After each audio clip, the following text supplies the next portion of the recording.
오늘 여호와께 부르짖을지어다 여호와께 부르짖을지어다라는 말씀으로 하나님 말씀 증거하도록 하겠습니다. 우리가 이 요엘이라는 말씀을 잘 접하기가 쉽지 않은 말씀 중에 하나입니다. 이 선지서 중에서도. 왜냐면 요엘이요, 보통 선지서를 해석해내고 선지서를 이해할 때 되게 중요한 게 뭐냐면 그게 어느 시대인가. 그 보통 선지자들을 소개를 할 때 뭐 이스라엘의 아니면 북이스라엘의 뭐 누구 왕 때 선지자, 뭐 남유다 누구 왕 때 선지자다, 이렇게 그 왕과 함께 그 선지자가 누구의 아들인지를 이렇게 설명을 하거든요. 그래서 그 왕의 이름을 보고서 그 선지자의 활동 시기라든가 그것을 추정하게 됩니다. 그것을 추정하게 되는데 요엘은 그게 안 나와 있어요. 요엘은 그냥 1절에 보시면 부두엘의 아들 요엘이 임한 여호와의 말씀이니라, 이렇게만 딱 나와 있습니다. 그래서 이 요엘 같은 경우는 정확하게 이게 어느 시대인지, 어느 시대에 어느 왕 때에 되었는지에 대해서 딱 하고 나와 있지 않은 그런 이야기입니다. 그래서 사실은 이 요엘 선지서, 요엘이라는 그 선지서는요, 그 요엘의 이름 자체가 여호와는 하나님이시다라는 이름이거든요. 요엘의 이름이 여호와는 하나님이시다예요. 그래서 그 하나님의 메시지로서 모든 전 세대에 똑같이 선포될 수 있는 말씀으로 받고 이해하는 선지서 중에 하나입니다. 그리고 이 요엘 선지자가 모든 시대에 적용될 수 있는 근거 중에 하나가 뭐냐면 이스라엘이 사사기부터 열왕기 내내 내용이 다 뭡니까? 믿음이 그들이 완악해가지고 범죄했을 때 쇠퇴합니다. 쇠퇴하다 보면은 하나님 앞에 부르짖어서 하나님이 긍휼히 여겨서 그들에게 다시 기회를 줘요. 기회를 주는데 기회를 줘서 이게 회복될랑 싶으면 이 사람들이 금세 또 어떻게 돼요? 교만해지고 완악해져서 말씀을 떠나고 진리를 떠나서 죄악 가운데 빠지게 됩니다. 그때 하나님께서 그들에게 다시 심판을 내립니다. 그래서 이 요엘을 그러면 이 시대를, 그래도 어쨌든 선지서는요, 그 시대를 추정하는 것이 되게 중요한 요소라고 했잖아요. 그 선지서에서 이 메시지가 어떤 사건의 근거에서 적용되고 있는 것인지를 바라보는 것이 선지서를 바라보는 시각 중에 제일 중요한 요소 중에 하나거든요. 그래서 이 요엘에 대한 부분을 어떤 시대로 추정하고 어떤 시대로 바라보는 것이 가장 명확하고 이 본문적 의미를 적용하는 데도 가장 유용하면서 가장 적용점이 많은가, 그리고 그것들을 주석가들이라든가 신학자들이 어느 시대로 가장 많이 추정하고 있는가를 열심히 찾아보니까 이 시대를 그 우리 요아스 왕 아시죠? 그 요아스 왕 보면은 그 여호야다 제사장 여호야다에 의해서 목숨을 건진 요아스가 있어요. 그 요아스 시대로 이제 추정됩니다. 우리가 그것이 어디 내용이냐면 역대하에 보시면 역대하 23장 이후부터 23장부터 역대하 24장에 걸쳐서 그 이야기입니다. 그 이야기를 보면 이제 아달랴라는 아주 악한 여왕이 나타나요. 아달랴라는 아주 악한 여왕이 나타나 가지고 자기 권력을 잡기 위해서 이 아들, 그 이스라엘의 그 다윗의 후손인 그 왕자들을 다 죽입니다. 이 아달랴가. 그래서 실제로 이 아달랴라는 이 악한 여왕 때문에요, 다윗의 왕조가 연결되는 게 뭐 할 뻔했어요? 끊어질 뻔했어요. 그때 하나님께서 누구를 사용하시냐면은 이 여호야다, 실제 이제 여호야다의 이제 아내인 여호세바를 이제 사용해 가지고 이 요아스를 감춥니다. 요아스를 숨겨요. 요아스를 숨겨 가지고 이 여호야다 제사장이 요아스를 숨겨서 이제 보호하다가 나중에 이 여호야다가 개혁을 통해 가지고 이 아달랴를 이제 몰아내고 아달랴를 죽이고 이제 요아스를 다시 왕으로 세웁니다. 요아스를 왕으로 세워서 이 요아스 때에 이 요아스가 그 왕으로 세워지는 때가 7세거든요. 7살 때거든요. 그래서 그때 이 여호야다가 잠시 섭정을 합니다. 왜냐하면 너무 어린 나이였기 때문에 근데 이 말씀을 보면은요, 여호야다가 다스렸던 그 시기, 여호야다가 다스렸던 그 시기에는 이 요아스가 하나님 말씀대로 잘 통치를 해요.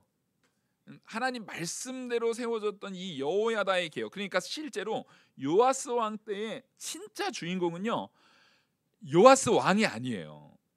여호야다를 통해서 여호야다가 하나님 말씀대로 이 요아스를 키우고 거기에서 이끌었을 때 이게 잘 세워지다가 여호야다가 딱 죽고 나서 무슨 일이 생기냐면은 이 요아스가 타락해 버립니다. 여호야다가 죽고 나서 요아스가 타락하는데 아주 비참한 타락을 해요. 아주 악한 타락을 해요. 그래서 이 여호야다를 통해서 하나님의 말씀이 온전히 세워졌을 때 이스라엘이 다시 좀 이렇게 번창하는 모습 가운데 놓여져 있을 때에 무슨 타락을 하냐면, 내가 잘해서 이 나라가 잘 되는 것 같다. 이스라엘 사람들이 다 교만해집니다. 다 교만해질 때, 이때는 요 시대에는 하나님께서 이스라엘한테 어떤 대적을 보내냐면은요, 이때 당시에 주요 대적이었던 나라가 이제 보통 이제 두로와 시돈이 돈 많은 나라의 대표입니다. 부유함, 그 이제 무역을 많이 했던 섬 나라인데 그 해상 국가로서 돈이 굉장히 많은, 그러니까 돈으로 다 된다라는 것이 가장 명확하게 표현되고 있는 나라 중에 하나가 두로와 시돈이에요. 근데 이 나라들이 돈이 많아지면서 용병들을 많이 사고 해가지고 주변에 이 두로와 시돈은 언제나 꿈이 뭐냐면 대륙의 그 농토 있잖아요. 대륙의 농토를 자기들이 갖는 게 꿈이에요. 항상 곡식에 대한 목마름이 있었던 그 지역이기 때문에 대륙의 농토로 자기들의 이 영토를 확장하고자 해가지고 이 사람들이 용병들을 돈으로 사가지고 막 이스라엘을 침범하던 시기가 있습니다. 그게 이 시기쯤이에요. 이 시기쯤이고, 그리고 또 그때 주요 가장 대표적인 이 적대 국가는 블레셋이었어요. 블레셋. 그래서 실제로 우리는 아수르랑 바벨론 때만 포로로 잡혀간 거라고 생각하는데 아니에요. 블레셋 때 굉장히 많은 이스라엘 백성들이요 포로로 잡혀갑니다. 굉장히 많은 이스라엘 백성들이 노예로 팔려가요. 그런 그 시기, 요엘이 아마 그 시기로 추정을 합니다. 그 근거 중에 하나는 뭐냐면 왕이 표현이 안 됐잖아요. 이게 섭정 당시에 누구를 왕으로 명확하게 지칭할 수 없다라는 의미에서 왕이 누군지를 섭정 당시이기 때문에 누가 명확하게 왕이다 할 수 없어서 아마 왕을 표현하지 않은 것이다 라고 이제 이해를 해서 이 요엘 때를 아마 요아스 왕 때가 아닐까라고 추정하는 것이 가장 지배적이더라고요. 근데 이게 오늘 말씀을 이해하는데 실제로 그 요아스 때의 내용이 굉장히 중요하게 여기에 적용되는 것이 뭐냐면, 이제 요아스가 아까 분명히 누구의 섭정? 여호야다가 같이 통치로서 하고 여호야다가 요아스 왕의 스승이 되어가지고 여호야다가 제사장이었거든요. 스승이 돼가지고 그를 잘 이끌어줄 때에는 이스라엘이 어땠다고요? 잘 되었어요. 하나님이 이스라엘에게 복을 줬어요. 그리고 이스라엘의 마음가짐 속에는 항상 뭐가 있냐면 우리는 아브라함 자손이다. 우리는 아브라함 자손 아니냐. 그러니까 우리는 당연히 복 누리는 게, 내가 복을 누리고 있는 거, 내가 지금 풍요를 누리고 있는 것이 당연하다라는 잘못된 교만. 뭐냐면 난 내가 풍요 누리는 게 당연하지, 내 거지라는 그 잘못된 교만이 팽배해 있었어요. 그래서 이 사람들이 오늘 본문에 보시면 5절에 되게 중요한 표현이 하나 나오는데 5절 보시면 취하는 자들아 너희는 깨어 울지어다, 포도주를 마시는 자들아 너희는 울지어다, 이는 단 포도주가 너희 입에서 끊어졌습니다. 그래서 이 술 취하는 자들은 자신의 풍요에 완전히 빠져가지고 자신의 풍요에 완전히 빠져서 거기에 이제 배불러서 내 풍요 이것만 바라보는 거예요. 그러니까 지금 뭐가 우상이 되는 거예요? 나의 풍요로움, 요즘으로 따지면 돈이 우상이 되는 시대가 돼버린 거예요.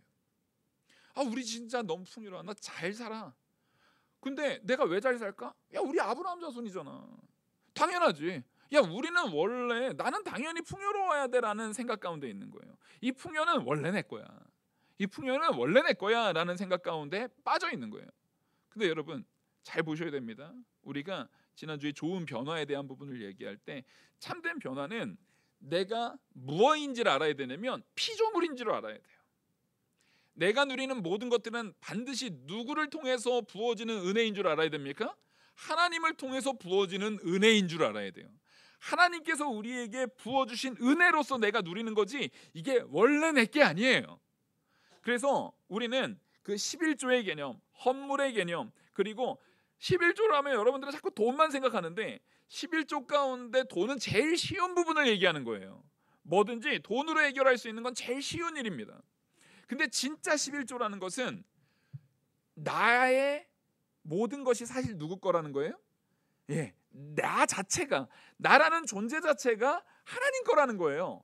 그래서 나라는 존재 자체가 하나님 거기 때문에 그 중에 제일 분배하고 나눌 수 있는 것 중에 내가 가진 것 중에 제일 쉬운 게 물질이잖아요.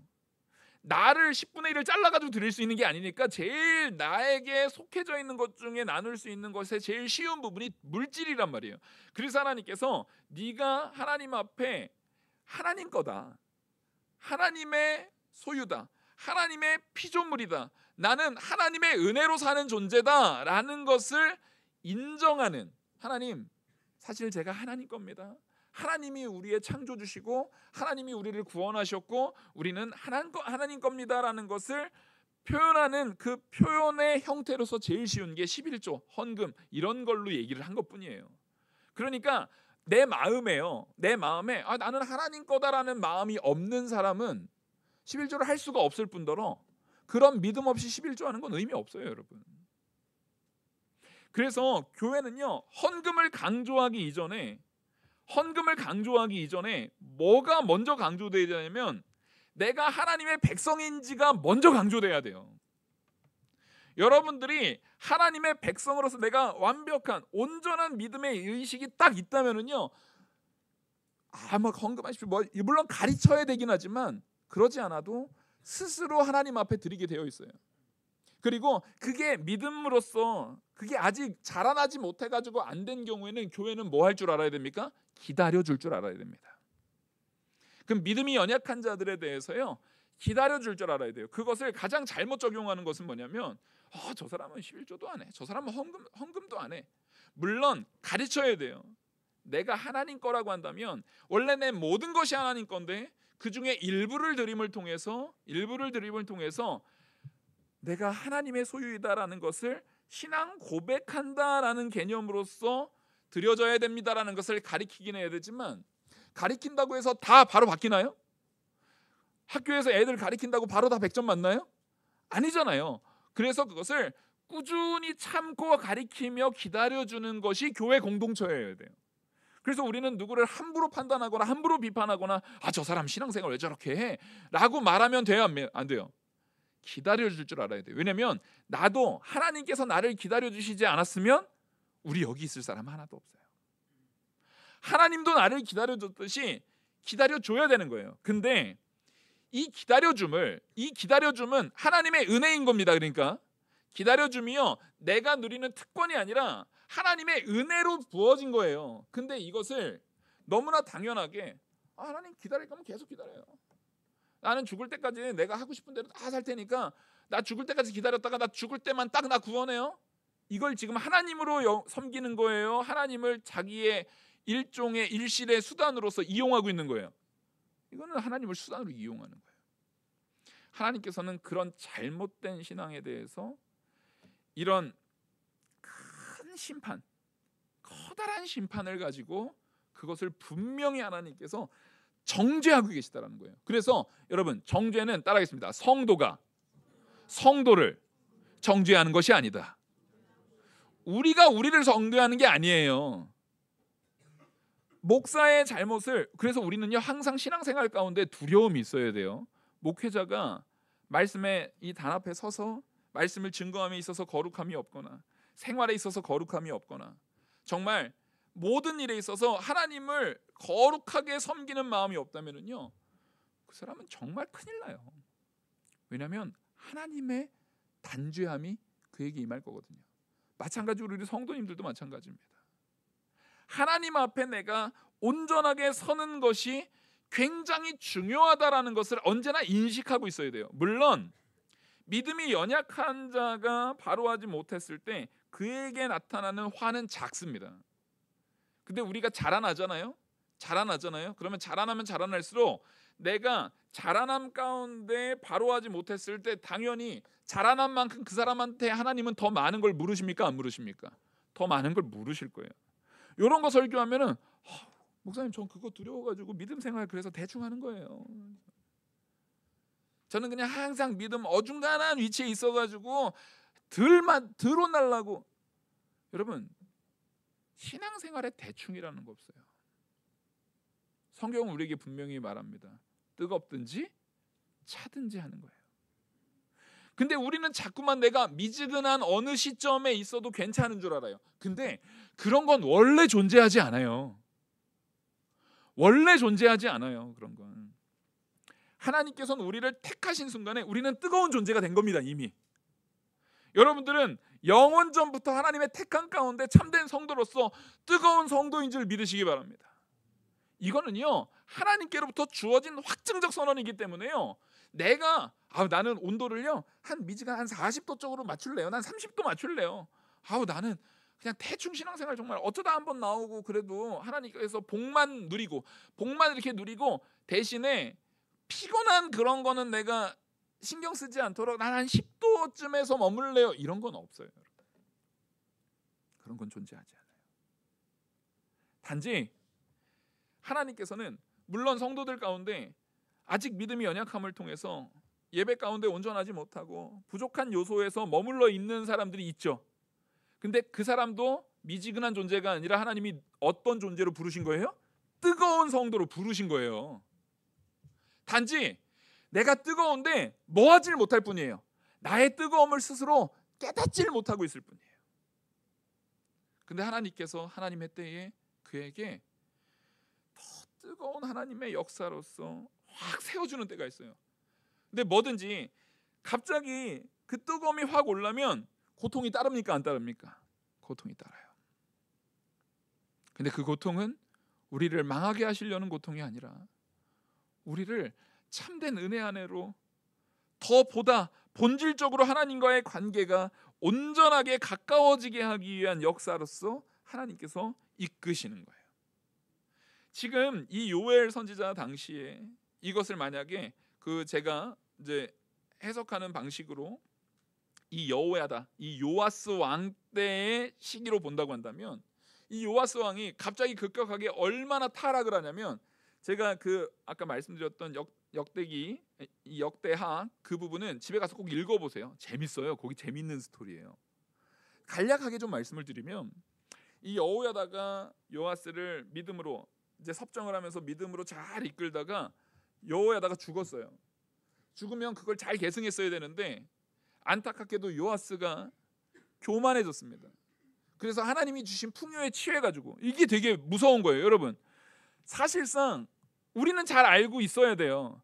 우리가 살고 있는 오늘날은요, 인류 역사상 특히 우리 한국만 보더라도요, 우리 한국만 보자고요. 한국이 오늘날의 상황이요, 인류 역사상 이거보다 더 풍요로웠던 한국이 있었어요? 여러분, 우리가 솔직해져야 돼요. 맞아요. 오늘날 살기 힘들죠. 물가도 비싸네, 뭐네, 살기 힘들죠. 살기 힘든데 차는 제일 많아요, 안 많아요? 엄청 잘 팔려요. 살기 힘든데 외식 이런 거 되게 비싸다, 물가 비싸다고 하는데 막 커피숍, 식당 이런 데는 차고 넘쳐요, 안 넘쳐요? 줄 서서 먹어요. 저 어렸을 때는요, 솔직한 말로 저 어렸을 때 저희 집에 그렇게 가난하게 살진 않았는데 한 번도 외식을 안 했거든요. 사다가 집에서 고기를 구워 먹었기는 했지. 이게 보면은 저 어렸을 때 자랐을 때 외식도 한 번도 안 하고 저희는 휴가도 없었어요. 휴가도 한 번도 안 갔어요. 진짜로 뭐 어디 바닷가를 놀러 가거나 그냥 방학 때면은 시골에 그냥 가는 정도였지. 시골에 누구네 뭐 작은 아버지네 가거나 뭐 고모네 가거나 뭐 이런 정도였지 휴가를 따로 간 적이 한 번도 없어요. 결혼하고 저희 집사람이랑 결혼하고 휴가 처음 갔어요. 너무 어색하더라고요. 뭔가 휴가를 정해가지고 가족끼리 어딜 가는 게 되게 어색했어요. 왜냐하면 두 가지 이유가 있었어요. 당연히 굉장히 검소한 삶을 살았어요. 저희 집이 가난하진 않았어요. 근데 굉장히 검소하게 살았고, 또 하나는 뭐였냐면 휴가를 가거나 뭐 이렇게 하려면은 저희 아버지도 장로님이고 저희 형제들도 다 교회에서 맡은 것들이 있어가지고 뭐가 걸려요? 수요 예배 걸리죠. 뭐 금요기도회 걸리죠. 뭐 걸리죠. 그러니까 다 걸려. 그러니까 뭐 휴가 같은 걸 갈 생각도 안 했어요. 당연히 그때는 어디에 있는 거예요? 교회에 있는 거였어요. 그냥 당연히 그 시기에 그때에 금요일부터는 뭐 더 말할 것도 없어요. 이제 뭐 수요일 같은 데 껴서는 어디 이렇게 다녀오는 경우도 있어도 금요일 토요일 껴가지고 있는 때는 당연히 항상 어디 있어요? 주일은 뭐 말할 것도 없죠. 당연히 교회에서 주일 준비하고 있었던 부분이었기 때문에 그런 휴가 이런 게 전혀 없었어요. 근데 그렇게 살면서도 한 번도 불만이 있었던 적은 없어요. 왜냐하면 그게 당연한 줄 알았고, 그걸 통해서 하나님을 만날 때 주어지는 기쁨이 있었거든요. 그러면 저희 가족만 그랬습니까? 아닙니다. 그때 교회에 있는 다 어른들이나 그 가족들, 제 교회 동생들, 제 친구들은 다 그랬어요. 다. 근데 그 안에서 기쁨이 있었거든요. 그리고 그때 당시에 보면 요즘보다 확실히 못 살았어요. 요즘보다 확실히 못 살았는데도 불구하고 그때 영적인 풍요와 기쁨이 분명히 있었거든요. 근데 제가 지금 머릿속으로 상상했던 그 시점은 지금으로부터 한 20년 전, 20년보다 좀 더 전이에요. 20년보다 좀 더 전이죠. 근데 그때보다 오늘 우리가 못 삽니까, 여러분? 여러분, 그때보다 지금이, 물론 그때 되게 부자이셨던 분이 뭐가 사업이 좀 안 돼가지고 지금 좀 가난해지는 그런 케이스, 그런 특별한 케이스 말고는 전반적으로 그때보다 지금이 잘 삽니까, 못 삽니까? 지금이 잘 살아요. 훨씬 잘 삽니다. 우리 연세 있으신 권사님들의 기준으로 볼 적에는 권사님들이 소녀 시절일 때와 지금 비교하면 비교할 수가 없어요. 지금이 훨씬 잘 사는 시대인데, 그 잘 사는 것이, 여러분 잘 생각해 보세요. 그냥 나에게 당연하게 여겨지면은요, 그 사람이 교만해진 거예요. 여러분, 내가 잘 삶을 누린다. 보니까 저는 어렸을 때 말씀드렸듯이 그렇게 고생 안 했어요. 근데 제가 철이 좀 들고 나서 보니까 저희 부모님 세대에 막 여러 가지 우여곡절이 있어가지고 굉장히 어려운 시기가 있었더라고요. 그 어려운 시기를 저희 누나 때까지 그 어려운 시기를 같이 공유하고 집안이 겨우 이렇게 좀 세워졌을 때 저는 그제서야 이제 막내로 이제 좀 철 좀 들어가지고 제가 좀 철 좀 들어서 이게 어렵네 뭐네를 알 시점에는 하나도 어려운 게 없는 시절로 탁 온 거예요. 그래서 제가 고생 안 했던 것뿐이지 정작 우리 집은 제가 아주 어렸을 때, 태어나기 전이나 아주 어렸을 때는 굉장히 고생했었더라고요. 근데 그걸 누군가가 다 희생하고 그걸 짊어져주고 그것을 다 해줬을 때, 그것을 다 감당해줬을 때 막내였던 제가 그 이후에 풍요를 누린 거잖아요. 그러면 당연히 그 풍요를 누린 저는 적어도 부모님, 그리고 적어도 저희 뭐 누나 같은 경우에 대해서 감사함이 있어야 돼요, 없어야 돼요? 당연히 감사함이 있어야 되는 거예요. 당연히 존중함이 있어야 되는 거예요. 저희 세대는 당연히 제 앞선 세대, 저희 부모님 세대, 저희 삼촌 세대가 고생해서 이 나라의 정말 이 경제 발전에 대한 부분을 잘 이룩한 것 때문에 우리가 경제적으로 풍요를 누리고 있어요. 그러면 그거에 대한 고마움이 있어야 돼요. 지금 이 요아스는 여호야다를 통해서 하나님의 은혜의 복, 은혜의 통로가 잘 연결되어서 은혜를 누린 것에 대해서 반드시 뭐가 있어야 돼요? 감사함이 있었어야 돼요. 당연한 감사함이 있었어야 되거든요. 근데 이 요아스가 여호야다 죽자마자 가장 두드러지게 한 행동이 뭐냐면요, 교만해지고, 여기서 말하는 취하는 자들과 같이 술 취해지고 방탕해지고 교만해진 다음에 그거를 이 여호야다의 아들이 있어요. 여호야다의 아들이 스가랴라는 여호야다의 아들, 여호야다의 아들이었으니까 제사장이었어요. 스가랴라는 제사장이 있었어요. 이 사람이 아버지의 그 믿음을 그대로 계승한, 아버지의 믿음을 그대로 계승한 훌륭한 아들이었습니다. 훌륭한 제사장이었어요. 스가랴라는 제사장이 이렇게 하면 안 된다. 하나님께서 우리에게 주신 이 복 가운데 우리가 이렇게 타락하고 교만하고 이런 모습 가운데 서면 안 된다라고 그들에게 직언을 했습니다. 그랬더니 어떻게 한 줄 아세요? 여호야다가 시켜가지고요, 그 여호야다의 그 측근들이 성전에서 스가랴 돌로 쳐서 죽여요. 하나님의 말씀을 온전하게 선포한 스가랴, 자기의 생명을 구원해주고 이스라엘에게 참된 믿음. 아달랴 때는요, 영적으로 가장 타락한 시기 중에 한 부분이 아달랴 여왕 때였거든요. 정말 비참했어요. 믿음이 찾아볼 수가 없을 정도의 비참한 시기였단 말이에요. 그 시기를 하나님께서 여호야다라는 사람을 통해서 싹 세워가지고 다시금 이스라엘이 회복할 수 있는, 영적으로 회복할 수 있는 시기를 세워줬던 그 온전한 믿음의 가치를 계승하지 않고요, 오히려 그 가치를 계승했던 스가랴, 그 가치를 계승했던 그 여호야다의 아들인 스가랴의 말씀이 선포될 때 어떻게 했다고요? 죽여버렸어요. 그냥. 야, 말 듣기 싫어. 우리 지금 풍요롭고 좋은데 너 왜 듣기 싫은 소리 해?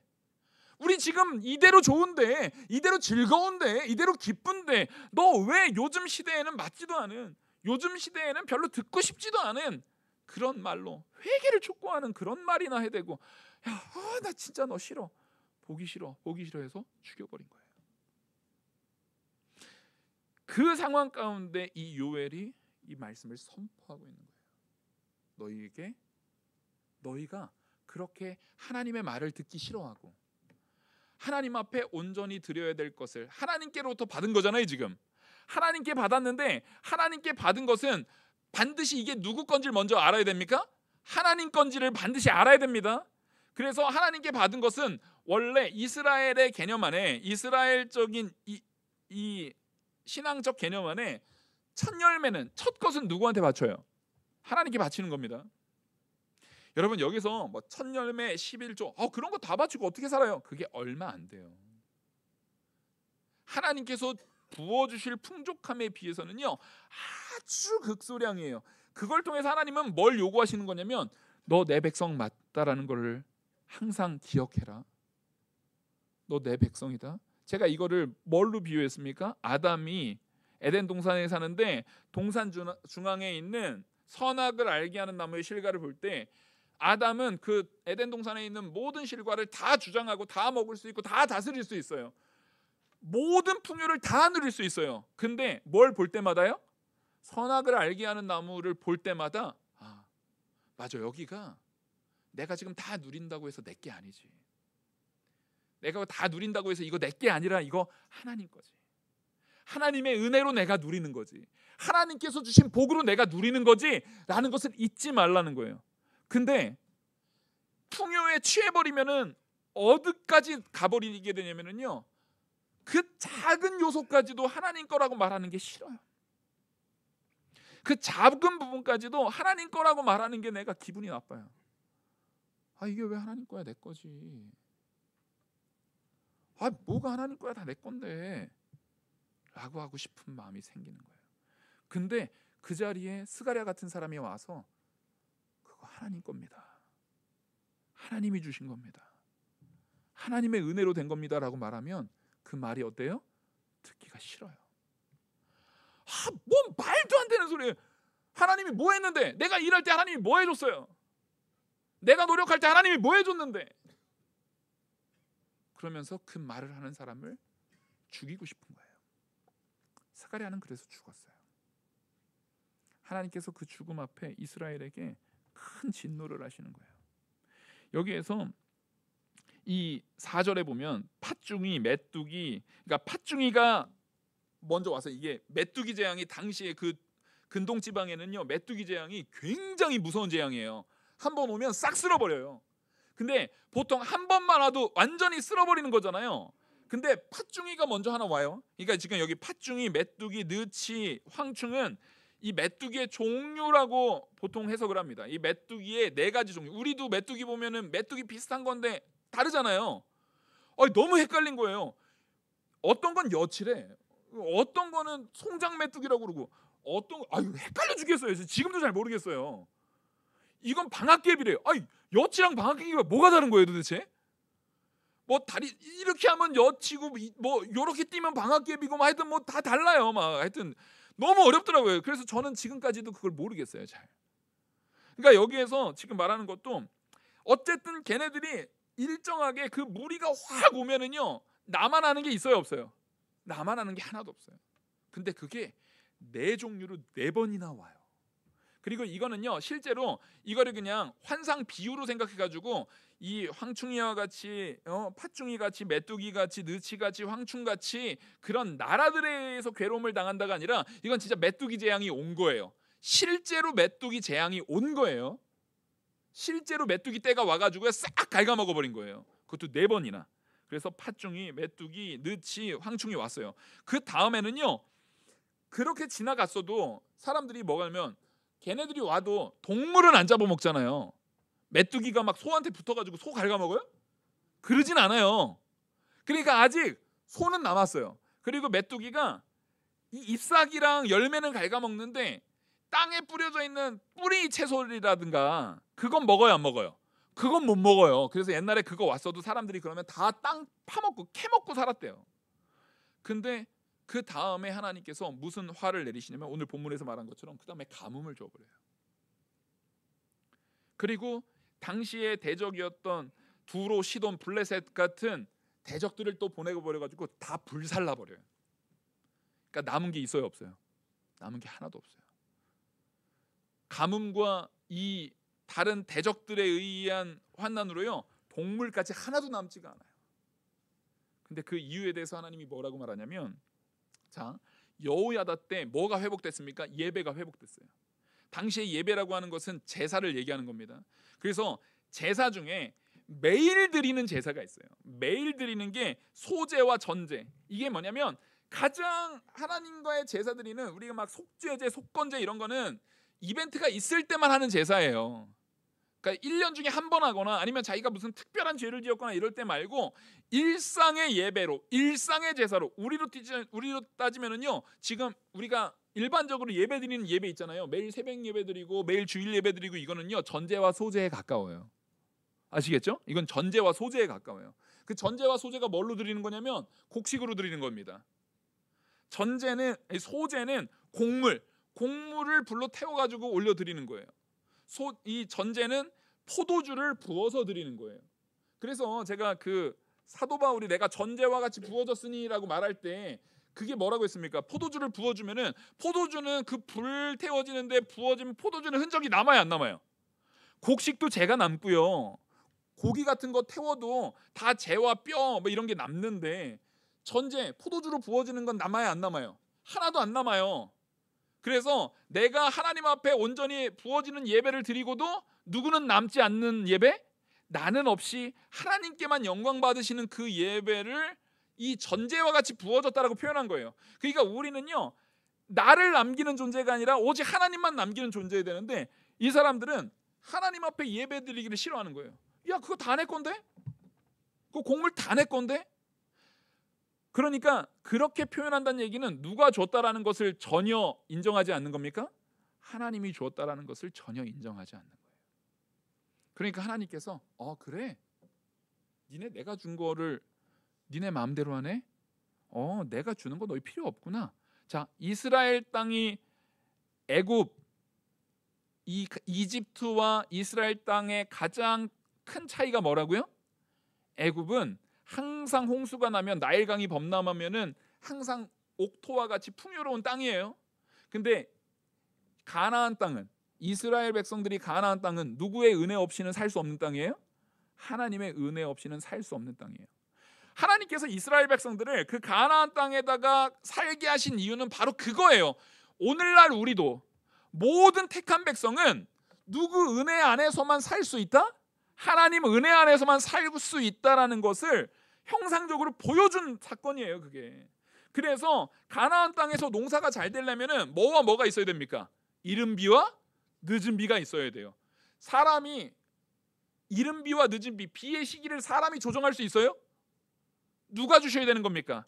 하나님이 주셔야 되는 거예요. 그래서 하나님께서 이스라엘 백성들한테 항상 하는 얘기가 그거예요. 너희들은 나만 의지해라. 나를 믿어라. 내가 너희에게 주는 그 은혜 안에 서 있어라. 근데 지금 이 요엘 당시에 이스라엘 백성들이 그걸 버렸습니다. 그래서 9절에 말하는 것처럼 소재와 전제가 여호와의 성전에 끊어졌고 여호와께서 수종드는 제사장들은 슬퍼하도다. 자, 소재와 전제가 어떻게 됐어요? 끊어졌어요. 이들이 더 이상 일상에 하나님 앞에 드리는 예배를 드리지 않아요. 근데 소재가 뭘로 하는 거예요? 곡식으로 하는 거잖아요. 제사가 곡식과 동물, 그리고 전제는 포도주로 하는 거잖아요.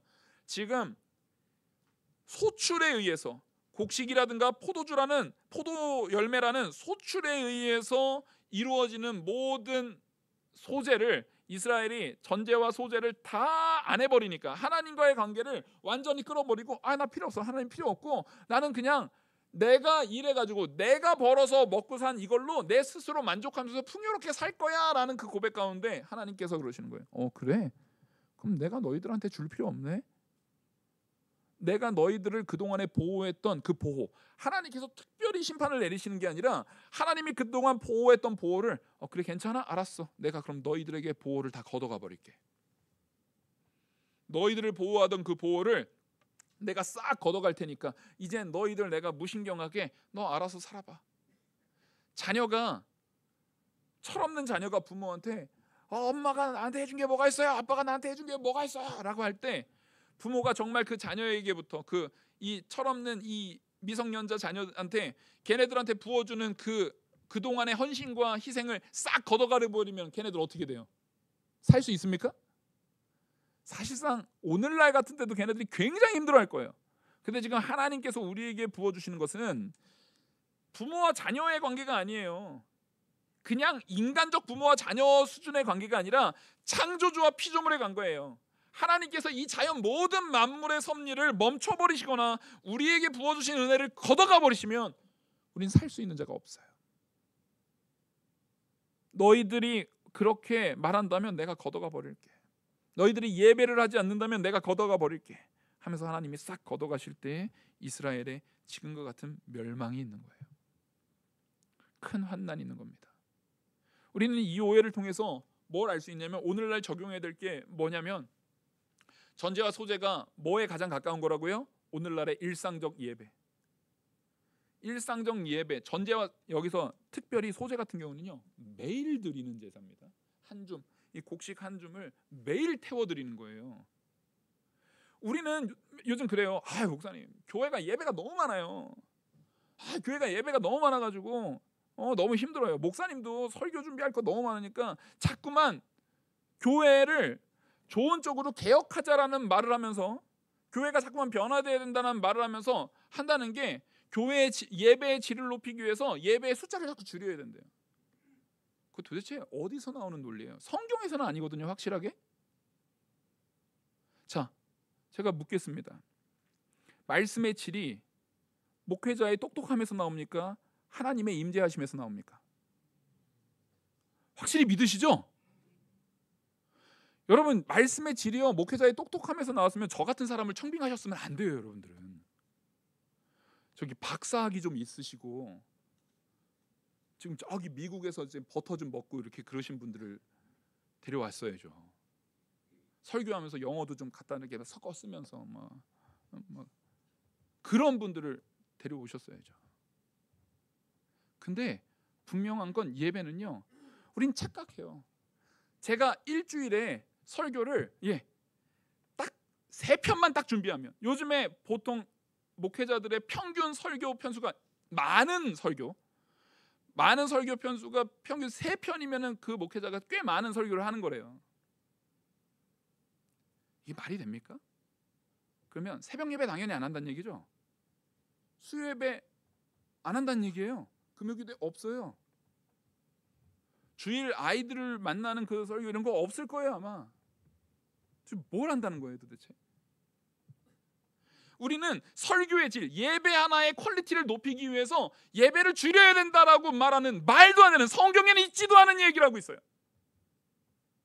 분명한 건 소재는 언제 드린다고요? 매일 드린다고요. 매일 만나는 거예요. 매일의 예배가 있는 거예요. 그 매일의 예배는 제가 3편 준비하면 말씀을 더 디테일하게, 더 논리적으로, 체계적으로 준비할 수 있을 거예요. 그리고 여러분들이 싫어하는 하나의 요소가 포함될 겁니다. 설교가 지금보다 더 길어질 거예요. 더 열심히 준비해가지고, 더 많이 준비해가지고. 안 그래도 저 목사님 맨날 설교 길게 하는데, 요즘으로 따지면 청빙 떨어지는 1순위, 설교 길게 하는 사람 저거든요. 근데 더 길어질 거야 아마. 근데 놀라운 건 설교는 3편 하는데 설교의 시간은 짧게 하래요. 와, 그 2개가 만나면 어때요? 목회자가 놀아요. 그러면 할 게 없죠. 설교는 짧게 하는데 일주일에 3편만 준비하면 돼요. 근데 그게 정말 거룩한 변화입니까? 여러분, 정말 그게 교회가 온전한 방향으로 나아가는 변화일까요? 그런 추세가 일어난 게요, 유럽에서는 30년 전, 한국에서도 한 20년 전부터 일어났거든요. 핀란드라는 유럽에, 우리가 옛날에 북유럽 국가 막 복지 국가 해가지고 제일 한국 사람이 제일 이민 가고 싶어 했던 나라가 거기예요. 거기가 종교개혁 당시에 종교개혁 때부터 있어가지고 그 나라가 불과 40년 50년 전인가 60년 전에도 부자였던 나라거든요. 근데 그때 당시에 그 나라는 기독교율이 100%였어요. 기독교율이 100%였다고요. 그러니까 그 종교개혁 때부터 무려 100여 년 가까이를 기독교 국가로서 당연히 거기서 태어나는 모든 사람들은 다 기독교인이었어요. 그리고 예배가 충실했고요, 하나님 앞에 건전했고요, 매일 하나님 앞에 예배하는 예배가 있었고요. 거기에 종교개혁 당시에 무슨 사례까지 있냐면요, 성도들이 일 끝나고 나면 교회로 찾아오는 거예요.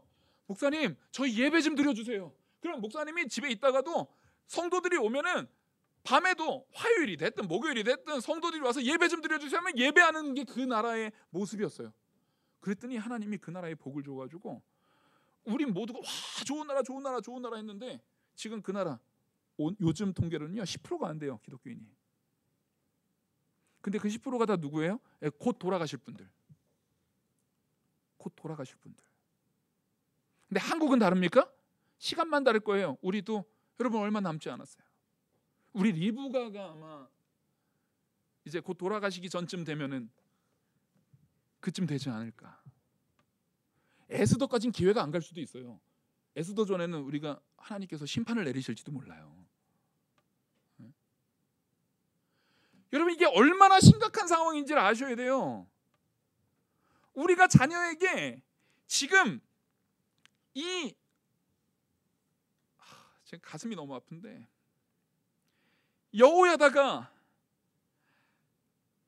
그 아들에게 믿음을, 스가랴에게 놀라운 믿음을 계승했는데, 우리는 그 계승되어진 스가랴 같은 사람을 죽이려고 하지 않는지 보라자는 거예요.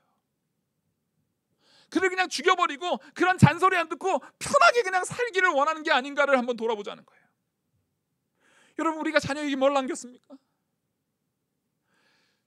잘 아셔야 돼요. 그 북유럽이요, 그 풍요를 누렸던 거는요, 그 앞선 세대의 신앙에 대한 희생과 피부름이 있었기 때문이에요. 우리도 지금 풍요를 누리는 거는요, 우리가 잘해서 아닙니다. 우리 앞선 세대의 기도와 앞선 세대의 신앙과 앞선 세대가 우리에게 남겨진 신앙의 유산을 가지고, 앞에 말했던 것처럼 믿음 생활이 당연했고, 휴가 그런 거 없이 당연히 하나님을 믿었고. 휴가 가지 말라는 얘기 아니에요. 휴가 가세요. 오해하지 마시고, 또 극단적으로 받아들이지 마시고, 휴가 얼마든지 가시는데 중심이 뭐여야 되냐는 거예요. 중심이 믿음이어야 되는데 그 믿음을 우리가 잘 계승하고 있냐는 말이에요. 그럼 우리 다음 세대에는요 뭐가 되냔 말이에요. 제 아버지는 야, 너 예배가 중요하다, 믿음이 중요하다, 하나님만 의지해라, 그걸 얘기했는데, 정작 우리는 내 자녀들한테 야, 믿음이 중요해, 근데 서울대는 간 다음에 믿음, 야, 너 예배가 중요해, 근데 학원 공부는 다 한 다음에 예배, 이렇게 말하고 있지는 않은지. 그걸 남겨놓으면 그 아이들이 과연 거기서 무엇을 붙들겠냐는 말이에요. 나중에 우리가 핀란드처럼 되지 말라는 법이 있습니까? 오히려 우린 더 빨리 돼요. 걔네들은 100%였잖아요. 우리는 제일 많았을 때가 한 20몇 %였어요. 거기는 종교개혁이 있었던 국가잖아요. 우리는 그냥 선교받은 국가예요.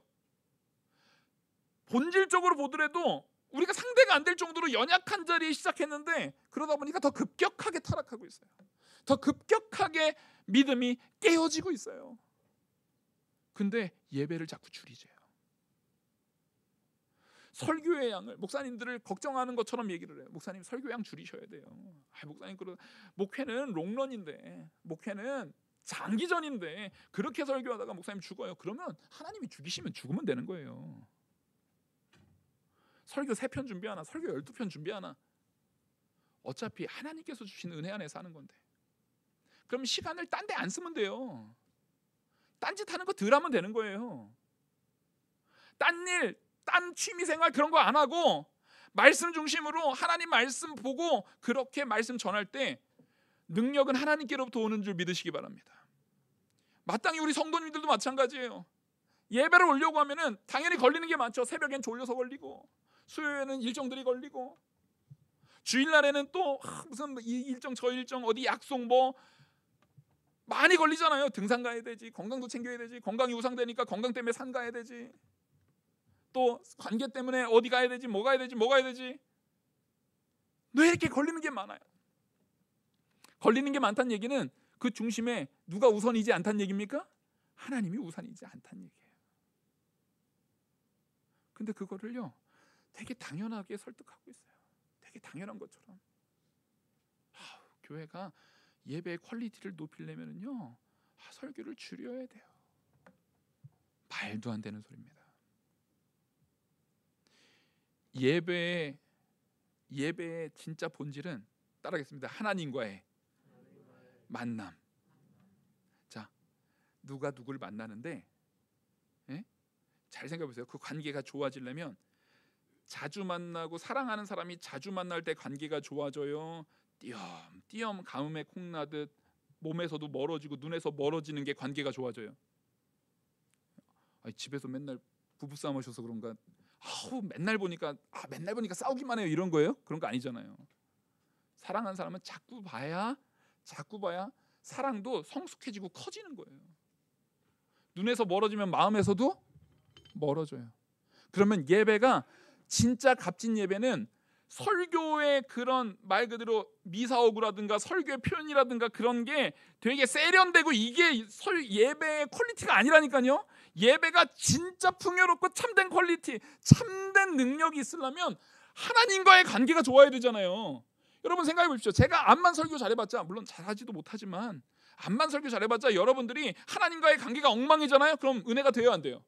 절대 될 수 없어요. 절대 될 수 없습니다, 여러분. 그러면 자꾸만 내가 하나님을 만나고 하나님과 만나는 빈도가 자꾸만 잦아서 하나님과의 관계가 더욱더 명확하게 이끌려 있을 때,